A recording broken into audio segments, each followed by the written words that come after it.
محترم سامعین کرام، حج پر جانے والے یا حج پر جانے کا ارادہ رکھنے والوں کو بنیادی طور پر یہ بات ذہن میں رکھنی چاہیے کہ ان کا حج مبرور ہونا چاہیے، ان کا حج مبرور ہونا چاہیے۔ حج کے حوالے سے جتنی احادیث آئی ہیں ان میں آپ صلی اللہ علیہ وسلم نے بار بار حج مبرور کی تلقین فرمائی ہے۔ اور لیس لہ جزاء الا الجنہ، بخاری شریف مسلم شریف کے جو لفظ آئے ہیں کہ حج مبرور کا نتیجہ، حج مبرور کا انعام سوائے جنت کے اور کچھ نہیں ہے۔ مطلب یہ ہے کہ بہت بڑا انعام ہے، اللہ تعالیٰ نے جنت ہی اس کے لیے نعمت رکھی ہے، اس سے بڑھ کر کیا نعمت چاہتے ہو؟ تو حج مبرور کسے کہتے ہیں؟ حج مبرور کے بارے میں کہ حج مبرور کی ادائیگی میں کس چیز کا خیال کیا جائے کہ حج مبرور بن جائے، تو سب سے پہلی بات تو یہ ہے کہ ہر قسم کے گناہ سے حالت احرام میں، حج میں اور مناسک کے حج میں خیال کیا جائے کہ کوئی گناہ بڑا تو دور کی بات چھوٹا گناہ بھی نہ ہو۔ اور چھوٹے سے چھوٹا گناہ یہ ہے کہ کسی مسلمان بھائی کو تکلیف دے دینا جان بوجھ کر اپنے قصد اور ارادہ کے ساتھ، یہ بھی گناہ ہے۔ جس نے اس طرح حج کیا کہ مناسک تو پورے کر لیے، مناسک تو پورے کیے، مگر اس کی ذات سے دوسرے مسلمانوں کو تکلیف ہوتی رہی، اس کے ساتھیوں کو تکلیف ہوتی رہی، اور جن کے ساتھ وہ اٹھتا بیٹھتا اور سفر کرتا رہا ان کو تکلیف ہوتی رہی، اور اس کو معلوم تھا کہ اس کے افعال اور کردار سے دوسروں کو تکلیف ہو رہی ہے۔ ایسا شخص،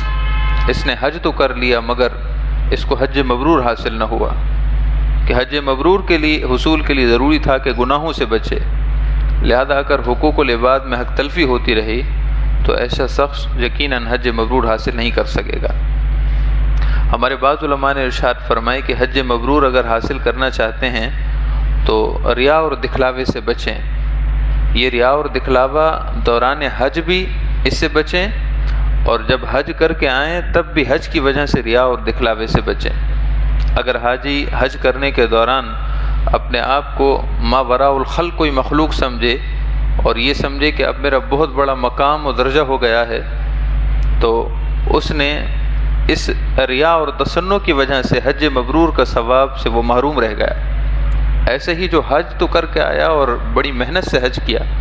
لیکن حج کے بعد پھر ریا دکھلاوا لوگوں پر اپنے حاجی ہونے کی وجہ سے برتری جتائی، تو یقیناً یہ بھی حج مبرور کے ثواب سے محروم ہو گیا۔ تو بنیادی طور پر آپ یہ سمجھیں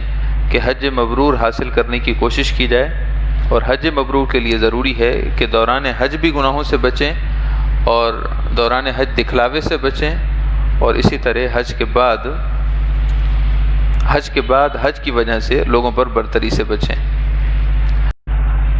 حضرت سیدنا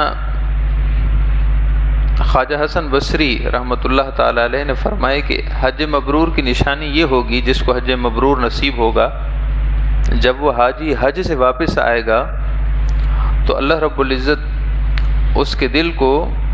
دنیا سے بے رغبت فرما دے گا۔ یہ حج مبرور کی نشانی ہے۔